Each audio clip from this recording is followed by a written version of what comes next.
बहराइच हिंसा के बाद सीएम योगी पूरे एक्शन में है। बहराइच को सुलगाने वाले हर गुनहगार की निशानदेही की जा रही है ताकि जल्द ही उन्हें सलाखों के पीछे पहुंचाया जाए, सख्त से सख्त कार्रवाई की जाए। मगर इसी बीच बहराइच हिंसा को लेकर सियासत भी पूरे उफान पर है। विपक्ष योगी सरकार पर तीखे सवालों की बौछार कर रहा है। लॉ एंड ऑर्डर के फेल हो जाने का इसे एक नतीजा बता रहा है। ये इसलिए कि आखिर यूपी में योगी होने के बावजूद, योगी की सरकार होने के बाद भी कैसे दुर्गा भक्त पर वार हुआ।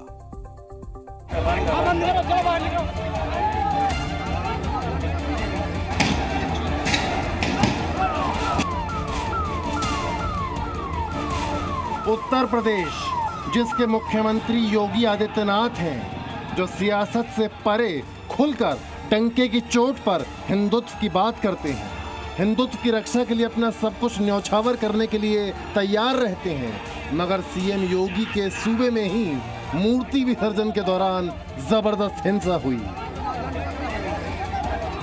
गोली लगने से एक दुर्गा भक्त की जान चली गई। बीते 24 घंटों से यूपी के बहराइच जिले का महाराजगंज कस्बा हिंसा की आग में धधक रहा है।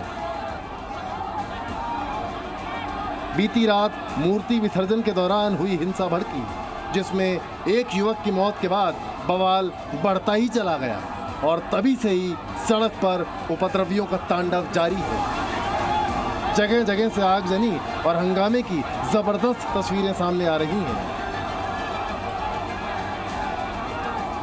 एक तरफ बहराइच धधक रहा है, पुलिस और उपद्रवियों के बीच लगातार भिड़ंत तो रही है, वहीं बहराइच हिंसा को लेकर सियासत भी तेज हो गई। विपक्ष योगी सरकार को कटघरे में खड़ा कर रहा है, यूपी की कानून व्यवस्था पर सवाल खड़े कर रहा है।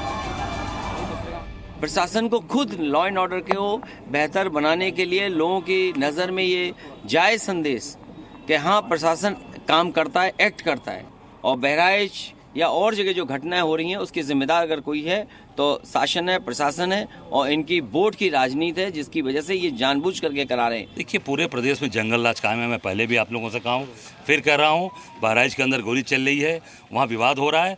बनारस में राम भक्तों पर, हम वहाँ भरत मिलाप 481 साल पुरानी परंपरा पर कल राम भक्तों पर योगी जी की पुलिस ने लाठी चलाया। बहराइच हिंसा को लेकर विपक्ष पूरी तरह आक्रामक है। लचर कानून व्यवस्था का आरोप लगाते हुए योगी सरकार पर तीखे सवाल दागे जा रहे हैं। वहीं बहराइच से मचे बवाल से दुर्गा भक्त की गोली लगने से हुई मौत के बाद हिंदू संगठन और साधु संतों में भी आक्रोश है। आरोपियों पर कठोर से कठोर कार्रवाई की मांग की जा रही है। पूरे देश के अंदर यही ट्रेंड देखने को मिल रहा है।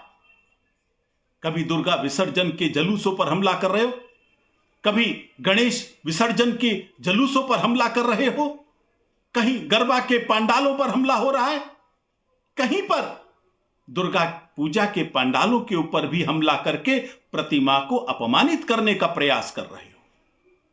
हमारे त्योहार पर भी हमले और अपने त्योहार पर भी हमले हिंदू समाज स्वीकार नहीं करेगा। यह आपके लिए एक आत्मनिरीक्षण का अवसर है। अन्य धर्म के लोग आकर उस पर आक्रामक होंगे तो ये तो बहुत बड़ी दर्दनाक और बहुत बड़ा, क्या कहना चाहिए, सनातन संस्कृति पर चोट है। जो ऐसे लोग हैं, ऐसे लोगों पर तो सरकार ऐसी कठोर कार्रवाई करे जिससे एक उदाहरण बन जाए। दरअसल हिंदू संगठनों के गुस्से के पीछे वजह ये भी है, कुछ दिनों पहले गाजियाबाद के डासना देवी मंदिर के महंत यति नरसिंहानंद ने पैगंबर से जुड़ा विवादित बयान दिया था, जिसके बाद गाजियाबाद ही नहीं बल्कि यूपी के कई शहरों में पत्थरबाजी और बवाल हुआ। मुस्लिम धर्म से जुड़े लोग सड़कों पर उतर आए।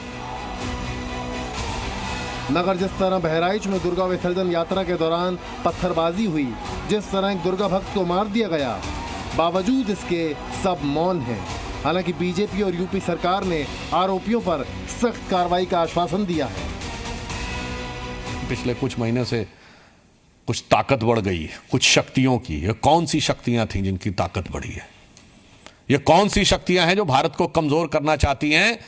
आर्थिक आधार पर भी, सामाजिक आधार पर भी, सांस्कृतिक आधार पर भी।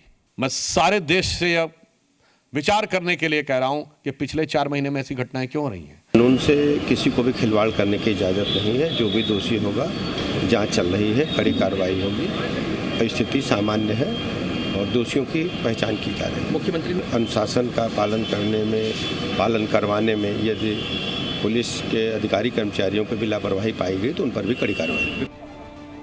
फिलहाल बहराइच में भारी पुलिस बल तैनात है। हर छोटी बड़ी मूवमेंट पर नजर रखी जा रही है।